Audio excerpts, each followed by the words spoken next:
I'm Michelle. I'm Iraiden. And we are the group taking the topic of prostitution.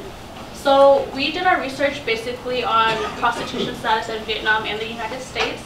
So currently in the United States, prostitution is illegal in 49 states, but legal in one state, which is Nevada. And the government is doing little to nothing to combat this problem. Basically, all that they're doing are making arrests, and those arrests are mainly on the prostitutes themselves. And in Vietnam, it is illegal and considered a serious crime, and the government is trying to eliminate it by sending prostitutes to work or to re-education centers.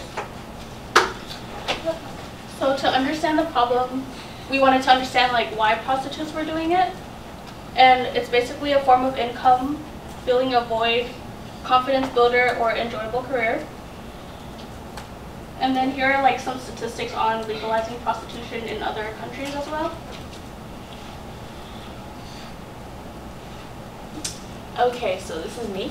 So we're going to take a look a little bit deeper into the cycle of prostitution. Like Aaliyah said, prostitution, there are many reasons why people go into prostitution, and sometimes it's even forced.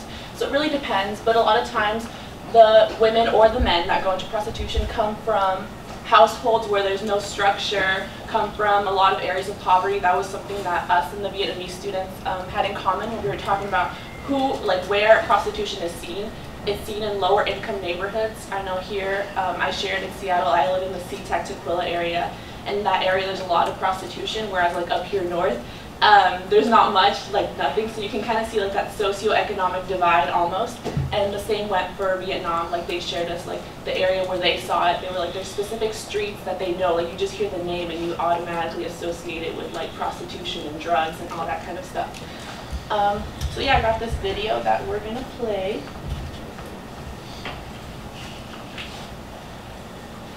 No one will come in and help you.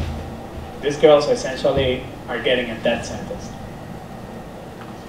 My daughter counts and she matters, but she's my child. There's been times I've been locked up in jail, and that's safe as I can get. And I felt freedom in prison. The girls that are in it right now, I just can't do anything but hope for them. They're stuck. They're completely stuck in poverty.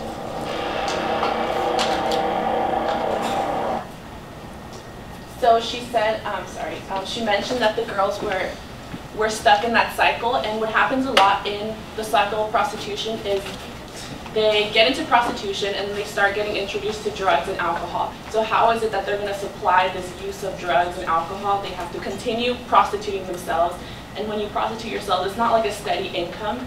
It's kind of depends how many hours or how many people you work with. So it's not steady, and so it's a lifestyle really. It becomes a cycle of repetitiveness. Okay.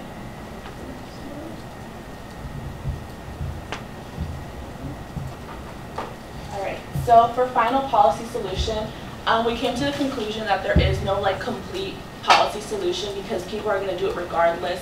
Same with for example, with marijuana was illegal here, people still did it regardless. So having something be illegal really doesn't mean much. But we did come up with some ways in which we could improve and address the issue. Our first one was creating after-school activities, especially for kids in middle school and in high school. And in low-income neighborhoods. Low-income neighborhoods don't really have a lot of funding for after-school programs compared to higher-income neighborhoods. And I read this research paper that said that when kids are involved in after-school activities, it keeps them out of falling into drug addiction, committing crime, sexual activity, things like that. So having after-school activities would be useful for these neighborhoods to kind of keep them busy. And the hours after school between 3 to 6 p.m. are actually the hours most common for any juvenile delinquency, I guess. Our second idea was to create support groups. So having places where they can find different jobs and not think prostitution is the only way. And also to have law enforcement where needed. Aaliyah said, the arrest breakdown, 70% of the people arrested are female prostitutes. whereas only 10% are the actual Johns. So why are we arresting all the prostitutes? We should be arresting the people that are soliciting in prostitution.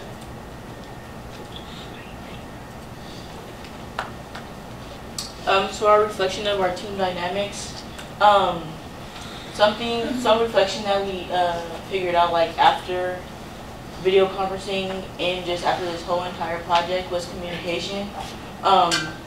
Talking in ways that the Vietnam groups understand. So like we know that communication is just dialogue, but if we're not talking with a purpose or talking in a way they understand, then it wouldn't matter. Such as like, we seen that when we were doing our video conference, it was like getting a little fuzzy in the video, so projecting our voice and speaking slow so they understood, and pronunciating our words so that they can actually hear what we're saying and make sense of it, because the way we talk and the way they talk are different. So some of the words that we even said, they weren't familiar with, so we had to break it down. So communicating in ways they understood was important. And then ownership, taking responsibility even when it wasn't our fault. So for example, when we were planning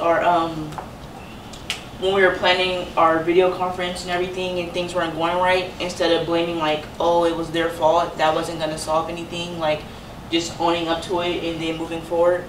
And then problem solving, finding a way no matter the circumstance, like some days were easier than others, working with them. And just even as our group here in the United States, when we would meet up and everything would go as planned, but just finding an answer or solution no matter what.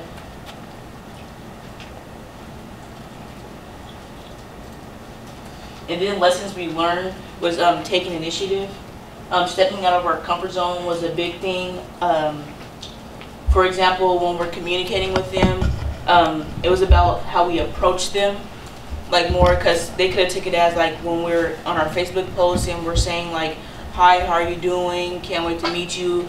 Like people can often brush that off and just say, oh, hey back. But it was like actually stepping our comfort zone and like getting them to talk back or wording our statements in ways that they understood. And then engagement, forcing them to elaborate more when they're talking to us, and then digging deeper and setting them up to elaborate and stress their thoughts also, and forcing them to step out of their comfort zone. Okay, so how would you use these different group dynamics in the real world? Because all of us are going to be in the real world, work, home, anywhere. We want to know how to use these group dynamics in different places. So I wanted to use the group dynamics in a place where we were all going to be soon, which is like at work. And so I'm gonna start with patience in the workplace, at school, at home, anywhere. Patience is a virtue. It leads to happiness. It leads to wisdom. And in order to succeed in every walk in life, or like one needs to have a great deal of enduring patience. The factors which play this factor plays a huge role in achievements. Patience is one of the greatest contributions in workplaces. Communications. Without proper communication, things can't get done. Language barriers, long distance. It all depends on communication. A good amount of communication, and not just like how she said, like just talking or saying one thing here and there, but like engaging in the conversation and making sure that one another, like each people understand one another. Organization. Organization is not just in the workplace, it's everywhere else. Like when you have a group that you have to do something with, you have to make sure that everything is organized, otherwise everything will be totally clustered and messed up and people will not know what they're doing, and you just have to have everything organized, everyone knows what they're doing, things are in order. Cultural sensitivity. It's the ability to respond appropriately to cross-cultural situations from the point of view and awareness of attitudes, feelings, and circumstances to others. So basically just being aware of cultural differences and making sure you appreciate them and not disrespect them. Kind of like what we did in the video chats, making sure that we weren't culturally unaware. Yeah, so these are our group members, Hong, Tui, and Hui. And we just had a really good time with them, and we're like best friends now. And yeah, we built relationships based on this project, and I think that's a really key thing in moving forward and working with them. that we build friendship. This is our presentation.